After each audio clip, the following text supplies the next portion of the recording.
Well, hello there, folks, and welcome back to the Whiskey Friend with me, Alan. Yes, it's another week. You know what that means. It's another brand new video.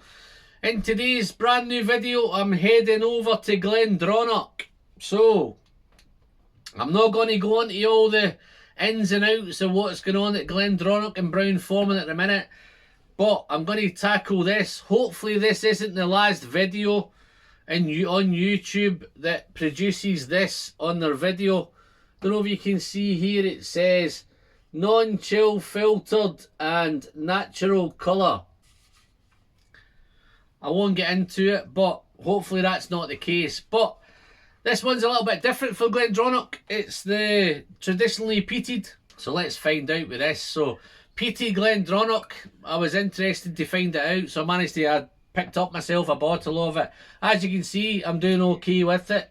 This Glendronach it's matured in PX and Oloroso, and there's a little bit of port cask in there as well, and it's got a peat smoked barley in there as well. So I'm interested to see how this works with Glendronach and how it works with Highland peat and all that kind of jargon.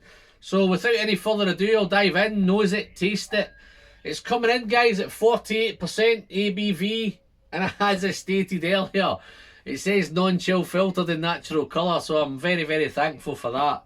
It has been covered up for the last half hour by Whiskey Friend coin number 10. Let's see how it noses. It's lightly peat. It's got that peat on the nose, but it's by no means a Lafroig. It's by no means a Lagavulin or an Ardbeg. It's a nice soft peat. It's a bit sooty. Maybe some coal. Maybe the coal man used to, way back in the day, the coal man used to deliver the coal, and he'd shove that bag of coal on his back. It's got that kind of coal smell. But once you get past it, it's treacly, it's toffee. There's some really, really nice honey in there. There's a real nice honey note. But it's like a smoked, with the smoke's definitely there on the nose. But if you're, the reason why I get involved with this bottle, guys, is because I'm a sherry guy. Peat wasn't really my thing, and I'm trying my best to get into peat. So I thought, yeah, let's do a bit of sherry, a bit of port, a bit of peat.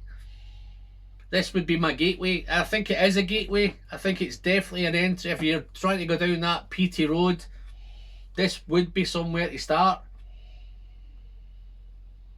A little bit spicy on the nose. It's smoky. It's a little bit woody. There are some really nice berry notes coming in as well. Maybe some, I don't know, raspberry, strawberry, cherry, some blackberry, black grape, something like that. But it's smoked around it. It's a real light smoke on the nose. But let's see if it's any smokier on the palate.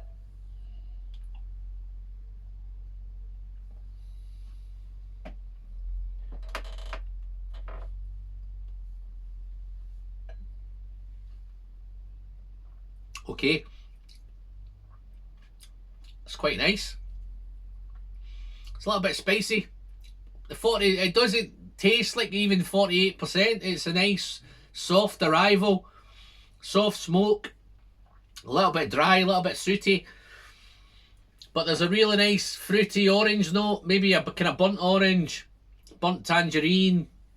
I think that's the smoke. It's just making it taste burnt. But as it develops, it becomes spicy, some cloves, some cinnamon, some ginger. It's going a little bit juicy as it develops. It's a little bit dry on arrival, but as it develops, it becomes a bit juicier. But then it comes in, there's lots of berries, those blackberries.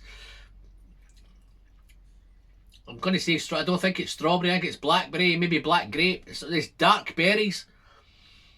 Maybe black cherry. Something in there. And it's a light mouthfeel, but it's by no means a peat monster or a peat bomb or a smoky bomb. It's one of those. It's a real gateway. If you want to try and get into peat in a slower way, then this might be the road to go. It's It's got quite a nice nose without being a real Lagavulin or Ardbeg kind of nose. But let's do another second sip just to see if it's any better. Colour's quite nice.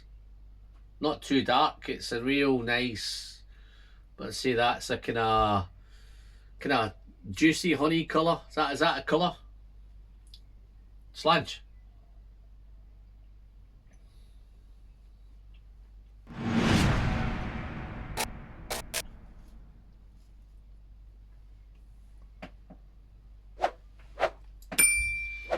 It's got quite a nice mouthfeel without it being a thick. It's not oily,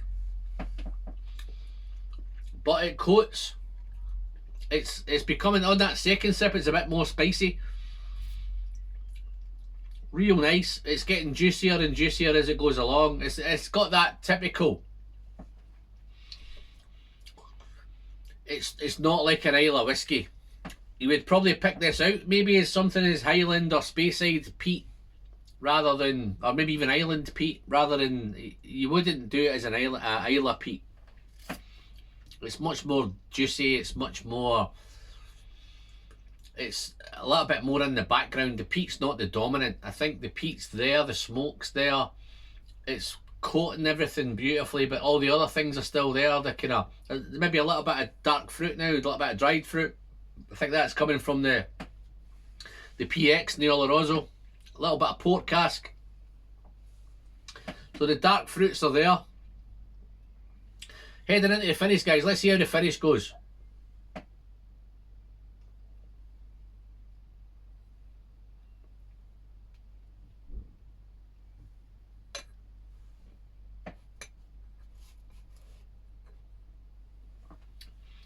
Okay, finish.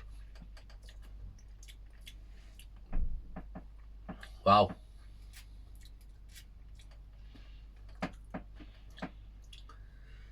It's maybe a medium finish. I don't think it's a long finish. Maybe medium. But it's dry, it's sooty. The dried fruits and the dark fruits are there on the end of the finish. Maybe some raisin, maybe some tanner. It's gone a little bit earthy. A little bit more mineral. I think that's coming from the malted barley, the smoked barley, the peat smoke. Yeah, by no means, guys, a peat bomb or a smoky bomb. It's just, it's probably, for me, it's more a perfect way of transitioning from sherry and port and bourbon and all that kind of thing into more smoky whiskies. Certainly an entry level whiskey. It's coming in at 48%. Has all the good stuff at the minute. Hopefully that continues for as long as it possibly can. Cost wise, I think I picked this up for like under £40. Is it worth £40? Yeah, great. It's, yeah, I think it is worth it. Score wise, what would I score it? I think it's probably an 88 out of 100 for me. It's a nice dram, it's affordable, it's not going to bust the bank. It'll lead you, if you want to go down that smoky road and try it out, it's certainly the way to go. So that's enough for this one, guys. Don't forget to dive into the comments, let me know what you think. How do you feel about Glendronach and peat and smoke, and or do you prefer Glendronach doing the sherry stuff and the porty stuff? Jury's out for me. It's not overwhelming, but it's, if you want to go down a different road, you want to try new things, it's certainly worth a try. It's certainly worth a purchase. It's not going to, I say, it's not going to break your bank. Yeah, I think it's a decent dram. And don't forget to smash that like button, guys. YouTube likes it, Alan likes it. If you haven't hit the button down below, guys, you know what to do. Just smash that subscribe button. And that's pretty much for this one.